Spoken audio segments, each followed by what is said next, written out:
Charla aquí en el set de Canal 44, ya sabe que estamos totalmente en vivo, en la FIL.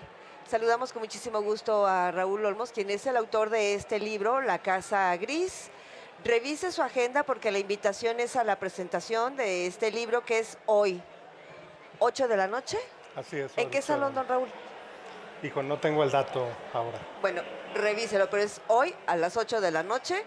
Nada más hay que revisar el salón. Pero bueno, le decía unos segunditos antes de entrar al aire a Raúl Olmo, digo, don Raúl, qué tema tan polémico. La Casa Gris. Se ha hablado mucho de este tema. Algunos personajes han destacado los lados flacos de la investigación. Pero, ¿qué le diría a nuestra audiencia de qué no se ha dicho, por ejemplo, en torno a esta investigación? Bueno, en principio, muchas gracias por la entrevista, muchas gracias por el espacio. Un gusto compartir con tu audiencia este diálogo previo a la presentación. Y bueno, me parece muy pertinente decir que este libro que se va a presentar esta noche en la FIL, en realidad es una profundización, una ampliación y una derivación muy polémica sobre el reportaje que prácticamente toda la sociedad mexicana conoció en enero de 2022, en enero del presente año. El libro en realidad no es solo exponer o evidenciar una casa ostentosa, grande, lujosa, que ocupó el hijo del presidente de la República. Lo que el libro hace es ahondar en otras conductas irregulares en las que incurrió el círculo cercano del presidente de la República. De manera que lo que va a encontrar el lector en este libro es una serie de conductas como tráfico de influencia, influyentismo, uso de recursos de procedencia desconocida, amiguismo, nepotismo, es decir, una serie de prácticas que cuando era campaña del presidente López Obrador era, digamos, un asunto que condenaba él mismo y que sin embargo ahora vemos que opera en su círculo cercano. Al inicio de la charla tú comentabas acerca de que había algunos puntos flacos en la investigación y efectivamente cuando se publicó el libro hubo muchos señalamientos, cuestionamientos, suspicacias que despertó el reportaje y eso en lugar de que uno lo rechazara, uno como periodista pues en realidad está en la vitrina, está expuesto a que la sociedad lo señale, lo cuestione. Y bueno, lo que yo hice fue un ejercicio crítico de revisar qué puntos, digamos, estaban flacos, qué puntos estaban endebles y me impuse el reto de, en el libro, tratar de dilucidar, de aclarar, de profundizar, de apuntalar aquello que pudiera estar, digamos, con alguna debilidad.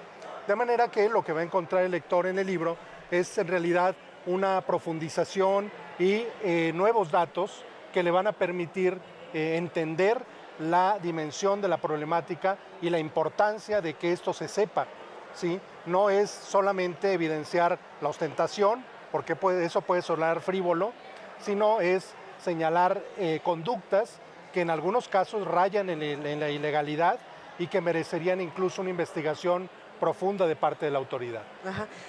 Don Raúl, una duda ahora sí que personal. Esta es su investigación. ¿Por qué la sacó Latinos? ¿O quién fue primero? ¿O fue un trabajo colaborativo con Aristegui, Latinos, usted? ¿Cómo fue esto? Bueno, hay una palabra clave que mencionas que es colaborativo. Resulta, y eso es una tendencia que está dando mucho en el periodismo ahora, que es la colaboración entre unidades de periodismo. Eso antes era impensable, antes había tal celo y tal competencia entre los medios de comunicación que cada uno realizaba sus investigaciones con el máximo celo. Bueno, lo que estamos viendo ahora en estos tiempos es que cada vez se dan más trabajos colaborativos. La investigación en realidad surgió como una investigación propia. Yo la emprendí hace más de 2 años, ¿sí? Y todo a partir de un par de pistas. Una pista que me proporcionó una fuente que yo fui cultivando en la Presidencia de la República, que me iba contando cosas que estaban ocurriendo en el círculo cercano de López Obrador, en particular de su secretario particular, y que luego me contó los indicios de que una casa en Houston había sido ocupada en 2019 por el hijo del presidente de la República. Ese fue un primer indicio que decidí jalar, digamos ahí había un hilo para jalar. Y el segundo tenía que ver con las indiscreciones de la nuera del presidente de la República, ¿sí? La esposa de José Ramón López Beltrán, el hijo mayor del presidente, es muy afecta a difundir en sus redes sociales su estilo de vida, un estilo de vida que ella misma ha confesado, aspira a ser del jet set, ¿sí? Viajes en cruceros, viajes en jets privados, viajes a destinos muy ostentosos, etcétera. Pero en particular a mí lo que me interesaba eran las fotografías que empezó a difundir en más o menos septiembre, octubre, noviembre de 2019, cuando ya ella era pareja de José Ramón López Beltrán. Y esas fotografías tenían que ver con una casa muy ostentosa, con una alberca muy bonita, muy grande, pero que no sabíamos en realidad dónde estaba. Entonces, esas dos pistas, la de mi fuente confidencial y las indiscreciones de la nuera del presidente, me permitieron ir atando cabos hasta lograr ubicar o identificar la casa. Nada más, si me permite redondear, concluí yo ese hallazgo y pude determinar que la casa en realidad no estaba a nombre de él, sino a nombre de un alto ejecutivo de Baker Hughes, con empresa contratista del gobierno, y fue ahí donde yo dije, aquí hay material periodístico. Y en ese punto fue que empezamos a negociar la alianza con Latinus, y fue cuando Latinus entra a apoyarnos a hacer el trabajo de campo y a concluir la investigación. Nos marcan que hay poco tiempo y ahí tengo tantas preguntas. ¿Le ha perjudicado en lo personal o no esta alianza con Latinus por el financiamiento que tiene este grupo que sabemos de expriistas, por ejemplo? Y en aquel entonces se dijo que la nuera del presidente también traía ahí, en lo que acaba de mencionar, y algunos nexos para hacer negocios con Pemex. Esto hasta ahorita no ha ocurrido, o sí viene ahora ya en este libro publicado. Bueno, la primera pregunta, ¿me ha afectado? Pues no, porque son, digamos, muy bien delimitado el trabajo que cada uno realizamos en nuestra labor periodística. A mí me tocó emprender la investigación, Latinus entró en la fase final que tuvo que ver con el trabajo de campo, el trabajo de visita en Houston a la casa, el corroborar documentalmente que la casa pertenece a un alto ejecutivo, y una segunda casa que es la que actualmente habita el hijo del presidente, y digamos, supimos diferenciar muy bien las dos tareas. Y lo otro, bueno, aquí viene en el libro bien documentado la cercanía de la nuera del presidente con empresas petroleras, y en concreto con un contratista que actualmente tiene participación en una obra emblemática que es la refinería de Dos Bocas. ¿Pero es cercanía nada más? No, hay una alianza de negocios que la nuera del presidente estableció con un contratista de Pemex, ¿sí? Y ahí sí se configura un potencial conflicto de interés que la autoridad debería estar obligada a investigar.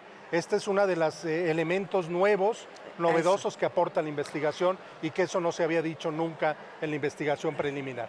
A eso me refería, si había ya datitos nuevos a lo que se había dicho a inicios de este año. Totalmente. No es solamente reproducir el reportaje inicial, sino hay nuevos elementos, nuevos hallazgos y nuevas, digamos, indicios de actos o de posibles conductas ilícitas.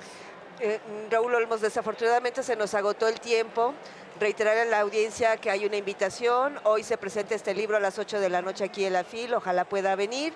Pero sí quisiera preguntarle, por último, yo siempre he dicho que los periodistas investigamos, reporteamos, cruzamos información y la presentamos. No es nuestra labor poner denuncias ante quien corresponda, claro, al otro poder. Pero le quiero preguntar, ante una investigación así, ¿por qué no hay una denuncia en contra de la nuera o del hijo del presidente? Un tercero que tome la investigación y lo haga. No digo que vaya Raúl Olmos a poner una denuncia a la Fiscalía. Ese es un reclamo muy frecuente que nos hacen los periodistas, en el sentido que si nosotros tenemos evidencias de conductas ilícitas, ¿por qué no actuamos y acudimos a denunciar? Nuestro papel es exponer, mostrar. Y yo creo que de parte de la sociedad debería haber una actuación más proactiva, de que a partir de lo que denunciamos y documentamos los periodistas, se pudieran emprender denuncias. Y además yo diría que debería ser más proactiva de parte de la propia autoridad, que los periodistas aportáramos elementos, indicios, evidencias y que esa materia fuera útil para sus propias investigaciones. Eso sería lo ideal. Así debería de ser. ¿Cuántas investigaciones hay que dan, verdad? Pero bueno, aquí está ya impreso. Muchísimas gracias. Gracias a ti. Gracias.